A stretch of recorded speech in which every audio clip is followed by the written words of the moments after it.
Bismillahirrahmanirrahim. Assalamualaikum warahmatullahi wabarakatuh. Selamat pagi semuanya. Saya Siti Khairul Umaroh. Dan saya Weli Artensia Tanani. Kami dari kelompok 5 PAIM ingin menjelaskan makalah kepada antum semuanya tentang ilmu kalam yang berjudul Qadariyah dan Jabariyah. Oke, di sini yang pertama kami akan menjelaskan tentang aliran Qadariyah. Pengertian Qadariyah secara bahasa Arab. Yang pertama, menurut Abu Lewis dalam Al-Munjidu fil Lughah, Qadariyah dari sulasil mujarrad qadara. Al-qadaru ma yuqaddiruhullahu minal qada'i wa yuhkamu bihi, yang berarti segala sesuatu yang dipastikan dan ditakdirkan oleh ketentuan dan hukum Allah. Sedangkan menurut Elmansyah, kata Qadariyah berasal dari bahasa Arab, dari kata qadaro yang artinya kemampuan dan kekuatan. Secara bahasa Indonesia, menurut Ahmad Amin, Qadariyah adalah mereka yang mengatakan bahwa manusia memiliki kebebasan berkehendak dan memiliki kemampuan dalam melakukan perbuatan. Sedangkan menurut istilah, menurut Abu Lewis, Al-Qadariyatu hiya qaumun yujahidunal qadara fayaquluna anna kulla abdin min ibadillahi khaliqun li fi'lihi mutamakkinun min amalihi aw tarkihi bi iradatihi. Abu Lewis berpendapat bahwa Qadariyah adalah suatu kaum yang mengingkari takdir dan mengatakan bahwa setiap hamba-hamba Allah diciptakan untuk melakukan pekerjaannya atau meninggalkannya atas kehendaknya sendiri. Menurut Elmansyah, secara terminologi, Qadariyah dimaknai sebagai sesuatu aliran yang percaya bahwa segala tindakan manusia tidak diintervensi oleh Tuhan. Setiap orang adalah pencipta bagi segala perbuatannya. Ia dapat berbuat sesuatu atau meninggalkannya atas kehendaknya sendiri. Dengan demikian, dapat dipahami bahwa Qadariyah dapat dipakai oleh suatu aliran yang memberikan penekanan atas kebebasan dan kekuatan manusia dalam mewujudkan perbuatan-perbuatannya. Menurut Harun Nasution, Qadariyah berasal dari pengertian bahwa manusia mempunyai kekuatan untuk melaksanakan kehendaknya, dan bukan berasal dari pengertian bahwa manusia terpaksa tunduk pada qadar Tuhan. Yang kedua adalah tokoh-tokoh Qadariyah. Yang pertama adalah Ma'bad al-Juhani. Nama lengkap beliau adalah Ma'bad ibnu Khalid al-Juhani al-Bisri. Ia berasal dari suku Juhaniyah yang tinggal di sekitar kota Madinah di Arab Saudi. Ma'bad al-Juhani adalah seorang lelaki penduduk Basra, keturunan orang Majusi. Dia adalah seorang ahli hadis dan tafsir Al-Quran, tetapi kemudian ia dianggap sesat dan membuat pendapat-pendapat yang salah. Tokoh yang kedua adalah Ghailan ad-Dimashqi. Nama lengkap beliau adalah Ghailan ad-Dimashqi. Dia adalah seorang putra pegawai pada masa Khalifah Utsman bin Affan. Ia pun dihukum mati oleh Khalifah Hisham bin Abdul Malik karena dia menganut faham Qadariyah.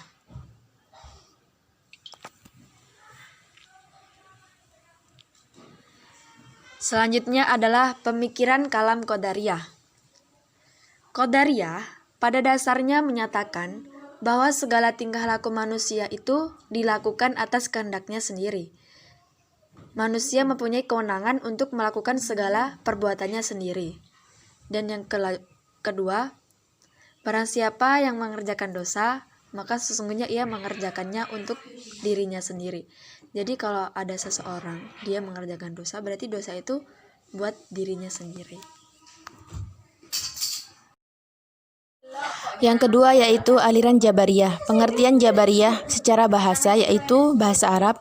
Menurut Abu Lewis dalam Al-Munjidu fil Lughah, Jabariyah berasal dari kata jabaro. Jabarun alal amri alzimuhu bi fi'lihi, yang mengandung arti memaksa atau mengharuskannya melakukan sesuatu. Sedangkan menurut Elmansyah, kata jabaro berasal dari bahasa Arab yaitu jabaro yang artinya terpaksa. Dalam bahasa Indonesia, menurut Harun Nasution, Jabariyah menolak adanya perbuatan dari manusia dan menyandarkan semuanya kepada Allah Subhanahu wa taala. Nah, jadi Aliran Jabariyah ini mengandung bahwa segala perbuatan manusia itu atas kehendak Allah Subhanahu wa taala. Beda dengan aliran Qadariyah. Al-Qadariyah yaitu paham yang menganut tentang melakukan suatu perbuatan atas kehendaknya sendiri. Akan tetapi kalau Qadariyah ini mengandung menganut paham tentang suatu perbuatan manusia itu tergantung dari Allah Subhanahu wa taala. Kedua yaitu istilah. Menurut Al-Mansyah, istilah Jabariyah dimaknai sebagai suatu aliran atau paham kalam yang berpendapat bahwa manusia itu dalam perbuatannya serba terpaksa. Perbuatan manusia itu pada hakikatnya adalah perbuatan Allah Subhanahu wa taala. Nah, jadi paham Al-Jabariyah ini dia melakukan segala sesuatu itu dengan secara terpaksa. Nah, dia berpikiran bahwa perbuatan manusia pada hakikatnya adalah perbuatan Allah Subhanahu wa taala. Menurut Abu Lewis, Al-Jabariyatu hiya firqatun min firqatil islami yaquluna bil jabari ayyu annal insana la qudratu lahu ala an yaf'ala syai'un aw yatrukuhu bi iradatihi. Abu Lewis berpendapat bahwa Jabariyah adalah setiap manusia terpaksa oleh takdir tanpa memiliki pilihan dan usaha dalam perbuatannya.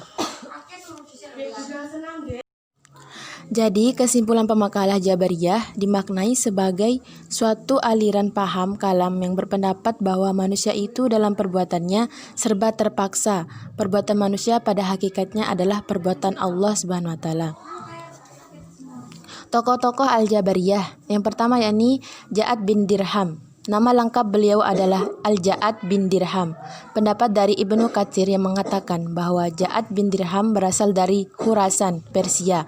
Dia adalah gemblong ahli bid'ah. Dialah yang pertama kali menyatakan bahwa Al-Quran bukan kalamullah, melainkan makhluk. Dia pencetus bid'ah tahlil, penafsiran sifat-sifat Allah.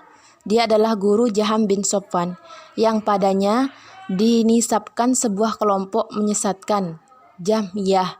Ja'ad adalah mantan budak maula dari Suwaid bin Gafiyah bin Ausajah al-Juf'i.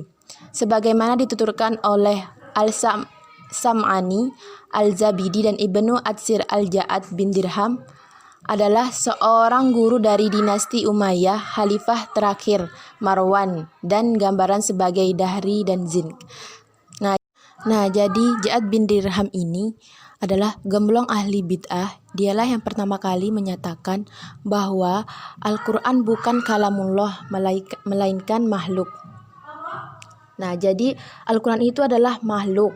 Oleh karena itu dia baru. Sesuatu yang baru itu tidak dapat disifatkan kepada Allah. Nah, dia menganut paham bid'ah, jadi membuat paham yang baru.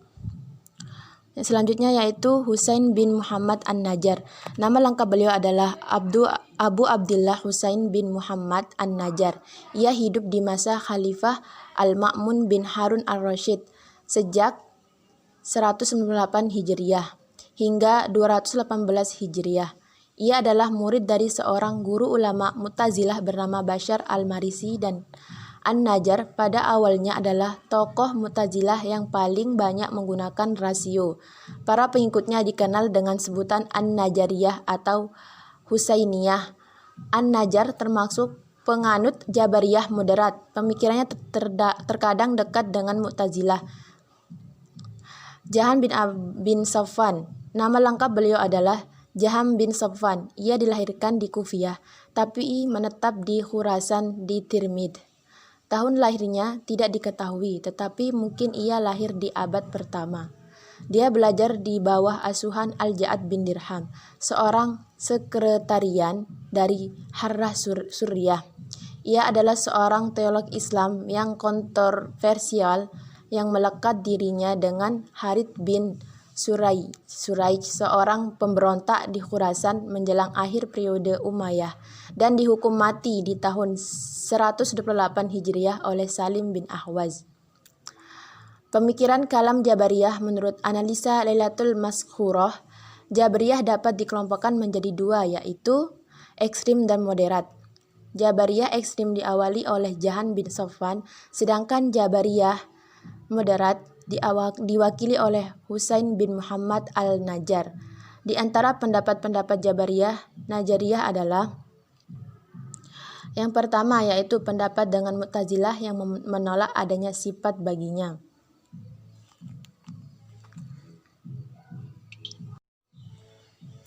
Pemuka Jabariyah moderat An-Najjar, nama lengkapnya adalah Husain bin Muhammad An-Najjar. Para pengikutnya disebut An-Najariyah atau Al-Husainiyah. Yaitu menurut paham mereka, Tuhan menciptakan segala perbuatan manusia, tetapi manusia mengambil bagian atau peran dalam mewujudkan perbuatan-perbuatan itu. Itulah yang disebut kasab dalam teori Al-Arsy. Jadi, Tuhan itu menciptakan segala perbuatan manusia, tetapi manusia itu mengambil bagian atau mengambil peran utama dalam mewujudkan perbuatan-perbuatan itu.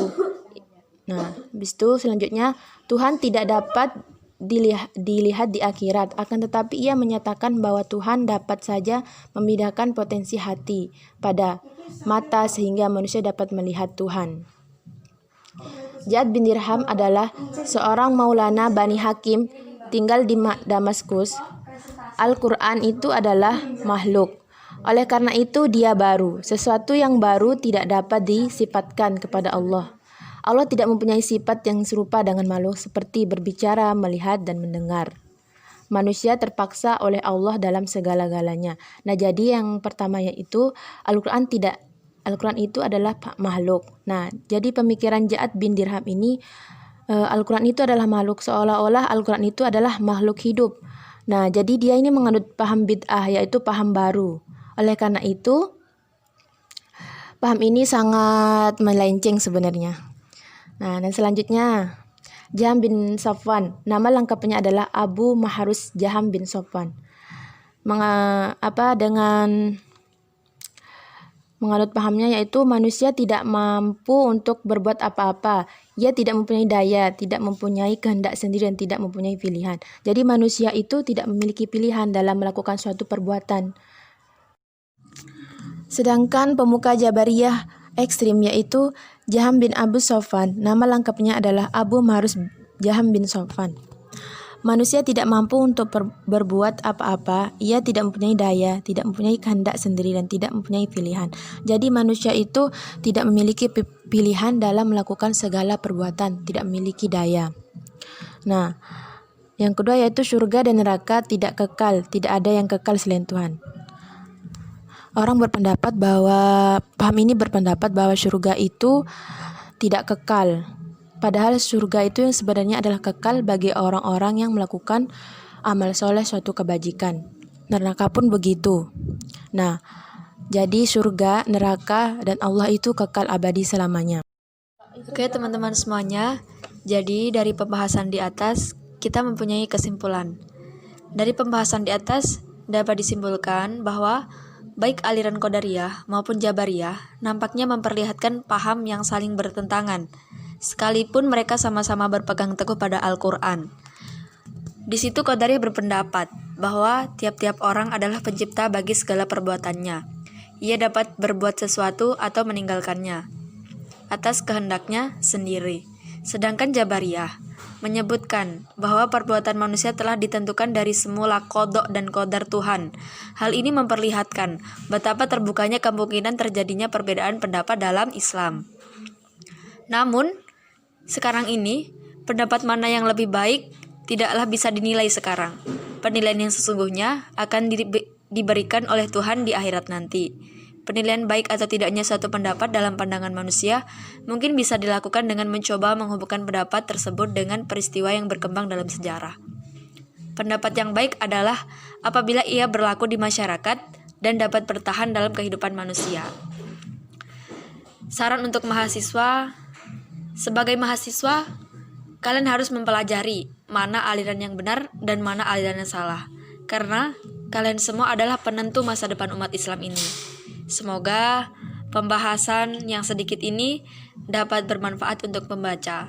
Kami juga sangat mengharapkan saran dan kritik dari antum semuanya yang membaca makalah ini, yang dapat membangun rasa untuk berpikir positif agar makalah ini bisa menjadi lebih baik lagi. Dan kami juga mempunyai saran untuk kampus kami yang tercinta IAIN Ponorogo. Untuk kampus IAIN Ponorogo, sebisa mungkin berikan aliran yang benar-benar baik kepada mahasiswa yang ada di dalam situ, yang berada di dalam kampus tersebut, yang belajar di kampus tersebut. Biasanya, mahasiswa itu mengetahui hal-hal tersebut dari tempat di mana ia belajar.